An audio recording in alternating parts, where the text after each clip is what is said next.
ഇവിടെ കോടതി കഴിഞ്ഞാൽ ഇവിടുത്തെ കാര്യങ്ങൾക്ക് തീർപ്പ് കൽപ്പിക്കുന്ന ഇവിടുത്തെ മാധ്യമങ്ങളാണ്. അവരെന്ത് ചർച്ച ചെയ്യുന്നു എന്നുള്ളതനുസരിച്ചാണ് നാട് മുന്നോട്ട് പോകുന്നത്. അതൊരു വല്ലാത്തൊരു കഷ്ടമാണ്. ഈ മാധ്യമങ്ങളെക്കുറിച്ച് പറയാനാണ് ഞാനിപ്പോൾ ഈ വീഡിയോ ചെയ്യുന്നത്. അപ്പോൾ ഈ വിവാദങ്ങളുണ്ടായി പലരും കുറ്റാരോപിതരാണ്. അവർ ഇപ്പം നമ്മുടെ സിദ്ദീഖ് പോലും രാജിവെച്ച് പിന്നോട്ട് പോയി. അപ്പോൾ ഇവരെ പറ്റിയൊക്കെ നമ്മൾ ഈ വായ്ത്താളം പോലെ പലരും പറയുന്ന കേട്ടിട്ടുണ്ട്. സിനിമാ മേഖലയിലെ പ്രശ്നങ്ങളൊക്കെ നമ്മൾ കേട്ടതാണ്. ഈ ഹേമ കമ്മിറ്റി റിപ്പോർട്ട് എന്തിനാണെന്നൊന്നും അതിന് ആവശ്യമില്ല. കാരണം ഇവിടെ നമുക്കെല്ലാം അറിയാവുന്ന കാര്യങ്ങളായിരുന്നു അതിലുള്ളത്. ഇത് ഏതുവരെ പോകുമെന്നും നമുക്കറിയാം. ജനങ്ങളെ സംബന്ധിച്ച് ഈ നാട്ടിൽ ഞാൻ മുമ്പൊരു വീഡിയോ പറഞ്ഞാണ്, ബി പഠിച്ച് പറഞ്ഞാൽ ഇവിടെ ഈ നാട്ടിൽ നടക്കാൻ പോകുന്നില്ല. ഇപ്പം നടന്നു പോകുന്ന പ്രശ്നങ്ങളിൽ ഏറ്റവും പണി കിട്ടാൻ പോകുന്നത് മാധ്യമങ്ങൾക്കായിരിക്കുമെന്ന് എനിക്കൊരു തോന്നലുണ്ട്. കാരണം ഇക്കാര്യങ്ങളിൽ ഇവരുടെ പ്രതികരണവും ഇവരുടെ ഒരു ശുഷ്കാന്തിയും കാണുമ്പോൾ മാധ്യമങ്ങൾ നാട്ടുകാരെ അടി വാങ്ങിക്കുമെന്നാണ് എനിക്ക് തോന്നുന്നത്. ഇന്നലെ ഒരു ചാനലിൽ ധർമ്മജൻ ബോൾഗാട്ടിയെ വിളിച്ച് ഒരു റിപ്പോർട്ട് ബൈറ്റ് എടുക്കുന്നുണ്ട്. ഒരു ചാനൽ അവതാരിക, ചാനലാണെന്ന് എനിക്ക് ഓർമ്മ വരുന്നില്ല, ഏതോ ആവട്ടെ, ഏതായാലും കണക്കി തന്നെ ലൈനിൽ വിളിച്ച് സംസാരിക്കുകയാണ്. ആ ലേഡി, ആ റിപ്പോർട്ടർ, വാർത്ത വായിക്കുന്ന ആ സ്ത്രീ ധർമ്മജൻ എന്തോ പീഡനം ചെയ്ത രീതിയിലാണ് തർക്കിക്കുന്നത്. ഭയങ്കരമായി റൈസായാണ് സംസാരിക്കുന്നത്. ധർമ്മജനെ വിളിച്ച് നിങ്ങൾ പണ്ട് നായികയ്ക്ക് മറ്റേ സിനിമാ താരത്തിനുണ്ടായ ദിലീപിന്റെ കൂടെ നിന്നില്ലേ എന്നുള്ളത്, അന്ന് കരഞ്ഞില്ലേ എന്നൊക്കെ പറഞ്ഞു. അത് അയാളുടെ നിലപാടാണ് അല്ലേ? അയാൾ അത് പറയുന്നുണ്ട്. വളരെ സൗമ്യനായി അയാൾ പറയണം. അവസാനം ഗതികെട്ടാണ് ധർമ്മജൻ വളരെ റഫായിട്ട് സംസാരിക്കുന്നത് ഞാൻ കേട്ടത്. ഇത് കുറ്റം ചെയ്തവരുണ്ടെങ്കിൽ ശിക്ഷിക്കപ്പെടണം. ഈ നാട്ടിൽ ശിക്ഷിക്കപ്പെടില്ല. ഒന്നും സംഭവിക്കാൻ പോകുന്നില്ല. ഈ ഒരു പടപ്പുറപ്പാട് ഇങ്ങനെ കടന്ന് ഇറങ്ങിച്ച് ഇനി അടുത്തൊരു വിഷയം ഉണ്ടാകും, ഇതങ്ങ് പോകും.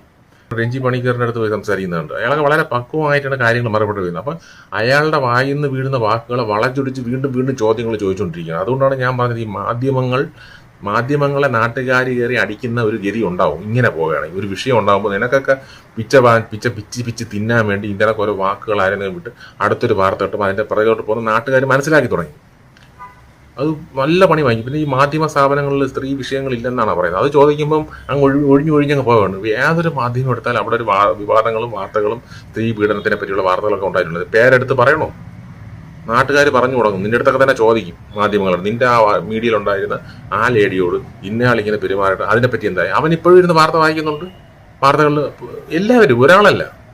നിങ്ങളെ സ്ഥാപനങ്ങളിൽ ഇങ്ങനത്തെ പ്രശ്നങ്ങളുണ്ട്, അതിനെന്ത് തീരുമാനം ഉണ്ടായി എന്ന് ചോദിച്ചാൽ നിനക്കൊന്നുമില്ല. ഇത് നാട്ടുകാർ കയറി ചോദിക്കുന്ന അവസ്ഥ ഉണ്ടാവും. അതുകൊണ്ട് വളരെ പക്വമായി ഇപ്പോൾ ആൾക്കാരെയൊക്കെ വിളിച്ച്, ഞാനിപ്പോൾ ധർമ്മജൻ്റെ ഒരു ഇത് കണ്ടപ്പോഴാണ് എനിക്ക് തോന്നിയത്, അയാൾ ദിലീപിനെ സപ്പോർട്ട് ചെയ്ത് കരഞ്ഞു കാണും. അത് അയാളുടെ നിലപാടാണ്, ആയിക്കോട്ടെ. അതിനെ വിളിച്ചിട്ട് നീ അത് ചെയ്ത് ശരിയായോ എന്ന് പറഞ്ഞാൽ റേസാവുകയാണ്. ഭയങ്കരമായ റേസായാണ് ധർമ്മജൻ്റെ അടുത്ത് സംസാരിക്കുന്നത്.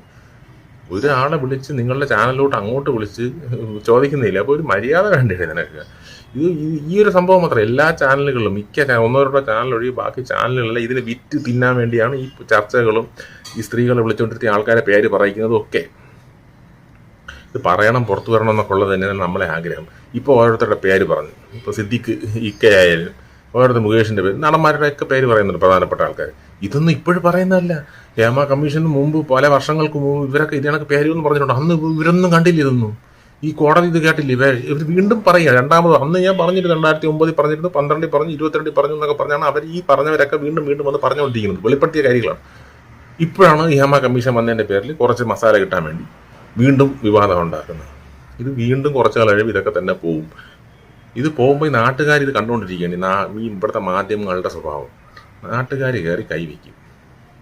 100% ഉറപ്പാണ്. എൻ്റെ ഒരു ചിന്തയിൽ ഇനി അങ്ങോട്ട് ആൾക്കാർ സഹിക്കില്ല. അതുകൊണ്ട് സൂക്ഷിച്ചാൽ ദുഃഖിക്കണ്ട. മനസ്സിലായി? ഓക്കെ, കഷ്ടം.